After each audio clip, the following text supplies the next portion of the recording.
So maybe you saw this coming, but if you didn't, don't get too upset. This is my favorite game of the year, Kirby Triple Deluxe. And I have partially a bias. I love Kirby. But it's also because this game was so fun. It was so good. I have so, I keep going back to it, and every time I play it just plays a huge smile on my face. It was adorable. It was freaking beautiful to look at. It had great music. The gameplay was spot on. And all the bosses were super fun. And just everything about it was just so good.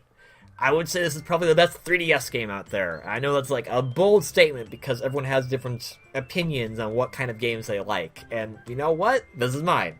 My opinion, this is the best 3DS game. For now. Maybe there'll be another Kirby one later that'll be even better.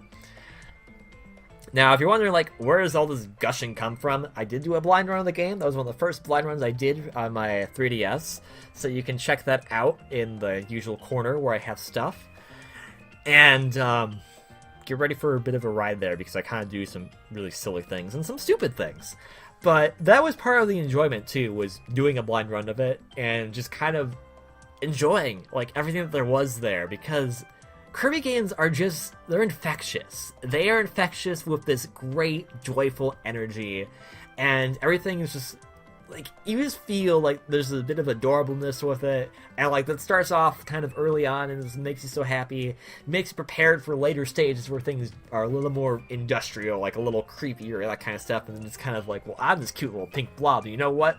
Big lava volcano thing? I'm gonna eat you, because I can! And it's just really funny in that regard. It's very silly, and just everything about it just clicks so well. The main new mechanic of this one, compared to other Kirby games, is this Hypernova ability, which basically allows Kirby to eat literally anything. It's kind of similar to the super abilities from Return to Dreamland, except there's a lot more puzzle solving with this. The super abilities are basically just screen kills. They didn't do much otherwise. The Hypernova ability, they do a lot more of interesting puzzles and that kind of stuff, and sometimes you'll miss something, sometimes you won't. And I like that part of the game progression is reliant on you being a little investigative and finding some of the secret stones, star stones hidden throughout. Not a lot of them are that well hidden, so you can find them pretty easily to advance the main plot, but it is great that they have this ability to kind of make you go on these other adventures, and it unlocks more stuff. It felt like there's a lot more. It took the basis of Return to Dreamland, which is arguably one of the best Kirby games we've had in years, and it made all the conventions that game had and made them all pretty much perfect and make a lot more sense, into which this is literally one of my favorite games of all time now. It's not even a year old, and I can just confirmed. Kirby Triple Deluxe, one of my favorite games ever made. Top one. That's how good this game was to me. There was just, you can tell that they take a lot of time. They think about all these different things. They give them these different details. They make the different music tracks. They make new music tracks. They make music tracks that are nostalgic. And they just put all those things together into making you really enjoy what you're going through.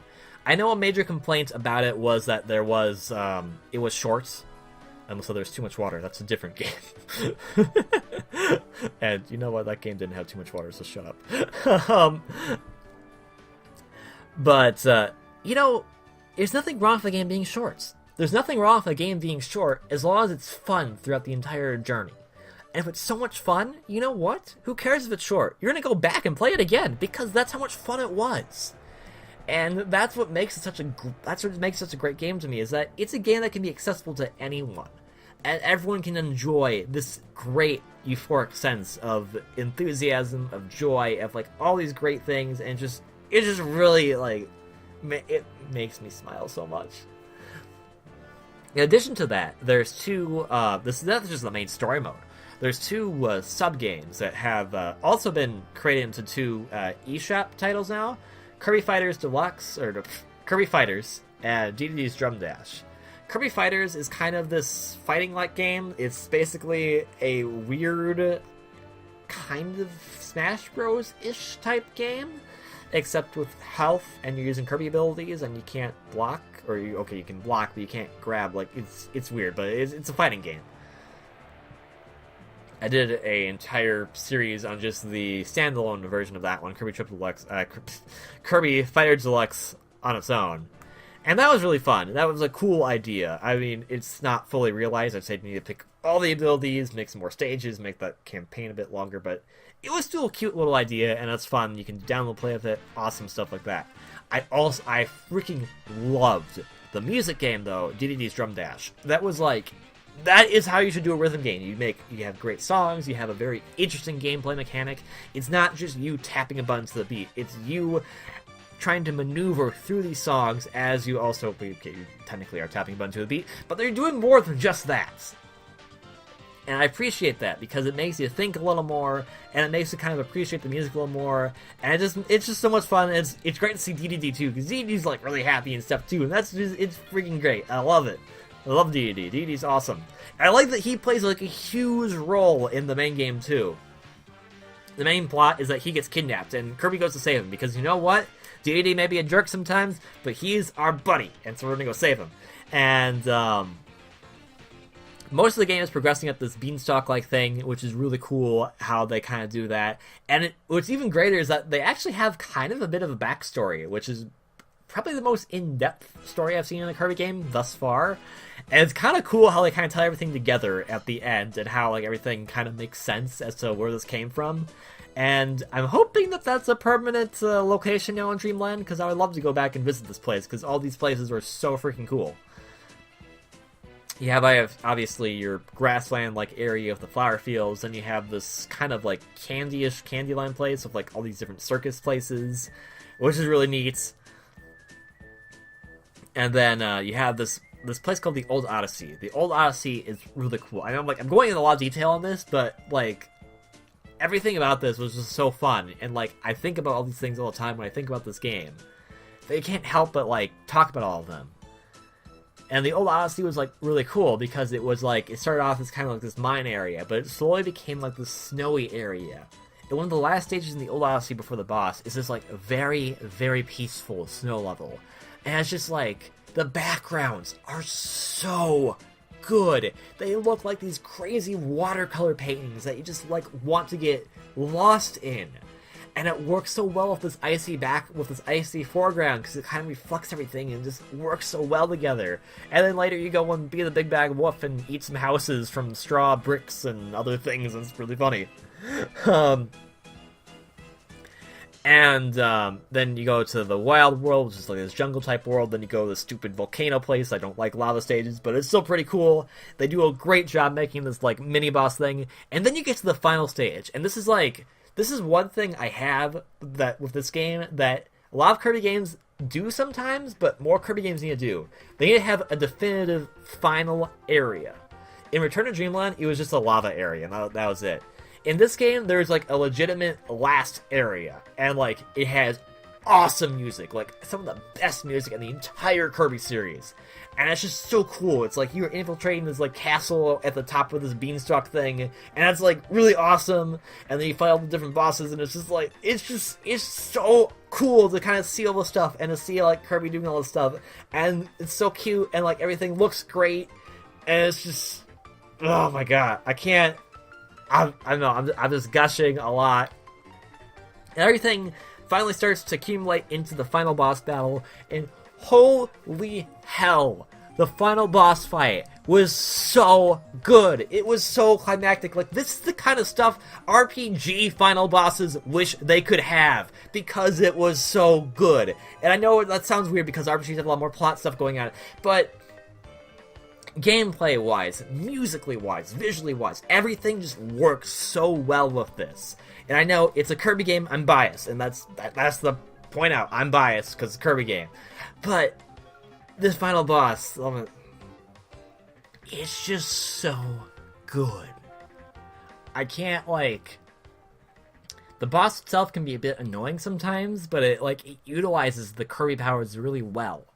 And it works a lot better than I think the fight in Return to Dreamland did, because that one felt more like it was reusing a lot of bosses that had already existed in previous Kirby games. That was kind of cool callbacks. But this one was completely original. It was this original boss fight that was just really cool, and The music is just so memorable. It's just it's freaking good. And you just kind of think about it a lot. It's like when I think about it, like this is like when I think of like a good climax or something. This is the perfect way to end it. And then from that boss, there was stuff before it that was awesome too. That was kind of when they did the throwback stuff that fans of the Kirby series would get and relate to and understand. That was great. But when they do this boss, it's very original. And then they kind of throw in the final part of the boss, which is so good. It's a very silly and very easy part, this final form of the final boss.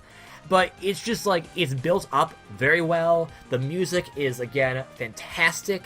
And my goodness, like, I don't talk about visuals that much. I know I talk about visuals sometimes, but visually, this looks like the entire 3DS system is just pouring color out of the screen. It's just so vibrant and so cool. And you just, like, you take that triumphant music that starts playing for the final boss, and you just take it, and you just go. And the boss is so memorable and so much fun, leading up to a very good ending, and is very adorable and very cute. And then after all that said and done, you can go play the game again. This time it's DDD, and the entire thing is a bit harder. All the bosses are a bit harder, and there's a bit of a different ending with him too, and that's really cool as well. Like, there's a lot of cool stuff that they did, and like, this is stuff they've done in previous Kirby games. They've had the go play again through the game as a different character, or just go play the game again. And I like that they combined those two ideas, and they brought it in with a different character, because those previous times they did go play the game again with a different character, it was Meta Knight, and I'm gonna be honest, Meta Knight is boring. He's a boring character, he's not that interesting. DDD is awesome though, and the ability to actually play as DDD on your own for the first time in a Kirby game is awesome. I mean, I guess technically Air Ride you could play as him, but I don't know, do you count that? I don't count that, because it's not platformer, and DDD can't use all the Air Ride machines. Anyways, and that's great, and then of course there's the boss rush with the arena and the true arena, and that stuff's all great. It's so good. If you